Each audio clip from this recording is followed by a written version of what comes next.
নেঙি দলংজারা কুলগুরু পূর্ণচন্দ্র coach রাবানি কেন্দ্রীয় মন্দির দলংজারা শিব মন্দির তি ইবাই নাঙি জাতি ভেদ টংচা এবাই সমস্ত কোচা রাবা বড় গারো আরা নাঙে বংশী লেম যত হিন্দু তোয়া সব নাঙে ই দলংজারা পবিত্র স্থানায় ফৈমন বাবা শিব চতুর্দশী শিবরাত্রি পালন গাছেয়া তি ই শিবরাত্রি পালন গাছানায় বেবায়াকেন আপিনি মনোবাঞ্ছা কামনা পুরन गासिनगमोन इबाय गसक फैया जोग सा जं लाइमोन इबाय फार्टबम चारि पहराय पूजा लावा ती बर्तमान चारि पहराय एक प्रहर 6টা 11 एप्रिल 12টা 35 लागत और ती 9টা 35 लागत ती 9টা 35 एप्रिल 12টা 12:30 लागत ओमफ्राय 12:30 एप्रिल होगोन 3টা 47 एप्रिल लास्ट पहर 3টা 47 एप्रिल 6টা लागत ती एप्रिल बेबाकन 6টা स्नान गासिना पवित्र स्नान गासिना नां दलंजारा पवित्र चिकाय ओमफ्राय इबाय जगलावा बेबाकन जगलाव परे नांगी ब्रत दापांगतानी मिमै प्रिंगे ब्रत पांगता शिव चतुर्दशी ब्रत इ ब्रत एबे पारन गासिना 9টা आरो ओमफ्राय शेषाय सानि कांगी किछु तोआ इ सानि कांगियो नां किछुता पानाय पैसि बा रेजिद अगनान सहायलावा चाचांबा अगनान रेजिम प्रिं सहायलाव फैया उबाय नेबाय सानि कांगी प्रसाद इदो प्रसाद वितरण छाया आरो सानि कांगी बान गानापो मनवाय तिं प्रिंगन आरम्भ सैयो नांगी उतुमायला उसेना केसरी माय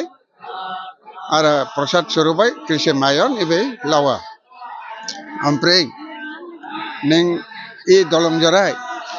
अचावगैन प्रिंगन गुरुदो तैतेंगेन प्रिंगन इबाय शिवरात्रि शिव चतुर्दशीयो व्रत पालन गासेया इगनान इबाय यथेष्ट गीत मात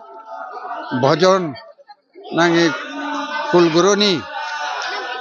जजमान गुरुनि गीतमन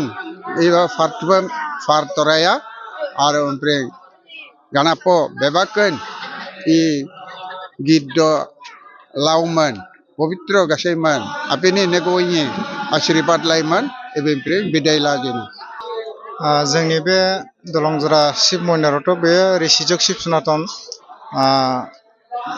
केन्द्र मन्दिर बियो बेहाय बर' राभा बाङालि गासिबो फैजोबो फैनानै गावनि गोसोनि जेखौ माबा बियो बोर बियो बेखौ बिफैयो आरो बिदिनो बिसासजोंनो गावनि बिसासजोंनो गाव फुजा होयो ओमफ्राय गावसिनि माबाखौनो गाव माबा मोनलाङो आरो फलखौ मोनो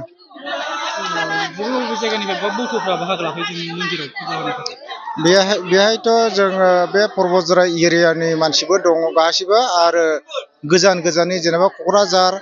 आरो ओरैहाय गसाइगाव ओरैनि मानसिफोरबो फैखायो बयबो आरो जाय बे मन्दिरखौ सिनायखायो बिसोरो फैखायो बेहाय दा बर्तमानाव बयबो बेहाय एसे डनेसन होयो जों सान्दा खालामाखै देग्लाय थेवबो देग्लाय जानाय लोंनाय माबाया जेबो असुबिदा जायाखै सोरबा बिदिनो जेनेबा जोंनि बे बंसिजरनि सासे दङ दाखालि आंनाव फन खालामदों गसाइ ब्रह्म होनो गसाइ कुमार ब्रह्म बेबो 50 केजि माइरं होदों आरो बिदिनो होनाय मेरला मानसि दं बेखौनो जोङो खिस्रि होनानै जों जाहोगासिनो दं फुंनिफ्रायनो दासिम जाहोगासिनो दं ओमफ्राय गाबोनसिम बिदिनो खिस्रि जानाय जागोन गुबुन जेनेबा फुजानाय नियम मथे 6टायाव जोबो ओमफ्राय आरो आवथि सावनाय दं आरो आवथि सावनाय सावनानैसो जों आरो बिदिनो जागोन बिदिनो 10टा 11टासिम जागोन साननि बेहायथ' मानसिफ्रा फैबाय नुबाय जेनेबा बेहाय अन्थाइ गिदिर गिदिर अन्थाइ दं ओमफ्राय बिदिनो बै गासलि माबाफोरा दंखायो दंफां लाइफां गासिबो दंखायो बेखायनो बे आरो दैबो दंखायो बेखायनो मानसिफ्रा मोजां मोनो बे जायगाखौ बेखायनो जोंनि बे अल आसामनि बा अल भारतनि मानसिफ्रा फैनानै बे जायगाफोरखौ नायफैयो आरो गिदिर गिदिर मानसिफोरा जे अफिसारफोरबो नायफैयो बेखायनो जोङो बेखौ दा डेभेलप खालामनो थाखाय जोङो सरकारजों एसे माबा खालामदोंमोन खिन्थु दा बर्तमानाव जोंनि बे बिटिसि सरकारनिबो मोनजाबाय सिगां एसे जेनेबा जोङो मुनमुन बायनोबो 1 लाख मोनबाय लामानि थाखाय एसे मोनदों ओमफ्राय दा आसाम सरकारनिफ्राय एसे मोनदों बेजोंनो जोङो दा मन्दिर लुगासिनो दं टाइमाथ' जों होननो हाया दा मिस्ट्रिनि खोथा आरो इन्जिनियारनि खोथा दा जोङो सानदोंमोन दे बे बोसोरसेयावनो जोबगोन ओरैबायदि सानदों आरो 2027सिम